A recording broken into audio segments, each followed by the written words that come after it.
Shalom Bapak Ibu, Saudara-saudara yang terkasih dalam Tuhan Yesus. Saya Pendeta Yupri, Pendeta GKE Puruk Caho, akan mengajak kita bersama-sama merenungkan firman Tuhan. Namun sebelum itu, mari kita bersatu dalam doa. Bapa dalam Tuhan Yesus, saat ini kami bersama-sama merenungkan firman-Mu. Biarlah kiranya Tuhan pimpin kami dalam kuasa Roh Kudus, sehingga kami dapat mengerti memahami firman-Mu, percaya dan melakukan. Demikian juga Engkau urapi hamba-Mu pada saat ini, sehingga hamba-Mu ini dapat berkata-kata sesuai dan seturut dan kehendak-Mu. Dalam nama Yesus kami berdoa. Amin. Saudara-saudara yang terkasih dalam Tuhan Yesus, firman Tuhan yang akan kita bersama-sama renungkan pada pagi hari ini diambil dari 1 Raja-Raja pasal 18 ayat 36 sampai 39. Yang demikian bunyinya di bawah perikop Elia di Gunung Karmel. Kemudian pada waktu mempersembahkan korban petang, tampillah Nabi Elia dan berkata, "Ya Tuhan, Allah Abraham, Ishak dan Israel, pada hari ini biarlah diketahui orang bahwa Engkaulah Allah di tengah-tengah Israel, dan bahwa aku ini hamba-Mu, dan bahwa atas firman-Mu lah aku melakukan segala perkara ini. Jawablah aku, ya Tuhan, jawablah aku, supaya bangsa ini mengetahui bahwa Engkaulah Allah, ya Tuhan, dan Engkaulah yang membuat hati mereka tobat kembali." Lalu turunlah api Tuhan menyambar habis korban bakaran, kayu api, batu, dan tanah itu. Bahkan air yang dalam parit itu habis dijilatnya. Ketika seluruh rakyat melihat kejadian itu, sujudlah mereka serta berkata, "Tuhan, dialah Allah, Tuhan, dialah Allah." Amin.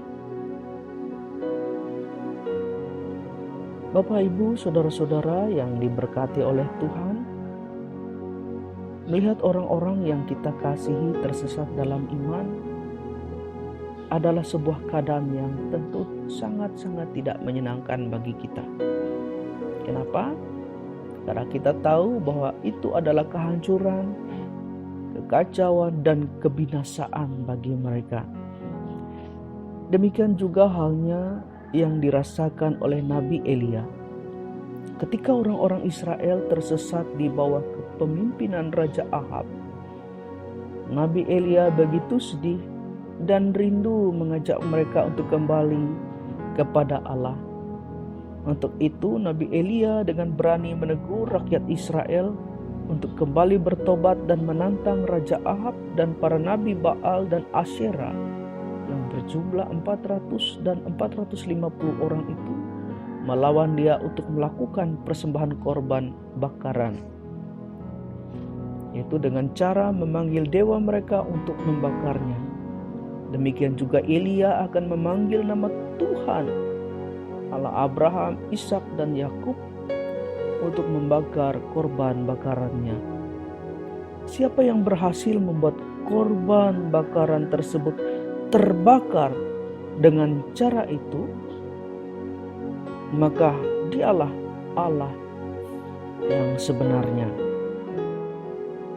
Saudara-saudara yang terkasih dalam Tuhan Yesus, apa senjata Elia yang begitu berani menantang dan menghadapi Raja Ahab, nabi-nabi Baal, dan Asyera yang begitu banyak? Bahkan juga ia berani menghadapi, menegur seluruh orang Israel. Saudara yang terkasih dalam Tuhan, senjatanya hanya iman dan doa. Dalam nas kita hari ini, dengan iman yang luar biasa dan doa yang sangat singkat tapi efektif, Nabi Elia membuktikan bahwa Allah Yahweh lah yang benar-benar Allah, sehingga orang Israel menyadari itu dan mereka bertobat kembali kepada Allah Abraham, Ishak, dan Yakub. Saudara yang terkasih, Iman dan doa adalah senjata kita untuk berperang dan memenangkan pertempuran di dunia ini.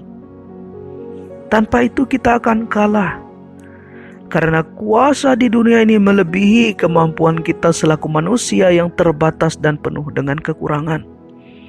Namun jika kita bersandar dalam iman yang teguh kepada Tuhan Yesus dan berdoa dalam keyakinan yang kuat, maka kita akan melihat pertolongan Allah yang luar biasa seperti yang Elia alami. Saudara-saudara yang terkasih, jika saat ini engkau sedang menghadapi peperangan atau sedang berperang dengan berbagai persoalan, pergumulan, masalah, entah dalam rumah tanggamu, dalam pekerjaan, sakit, penyakit, mari kita hadapi dengan iman dan doa. Percayalah, mujizat masih ada untukmu. Allah sanggup menolongmu. Jangan takut, jangan putus asa dan gentar. Allah kita luar biasa. Amin.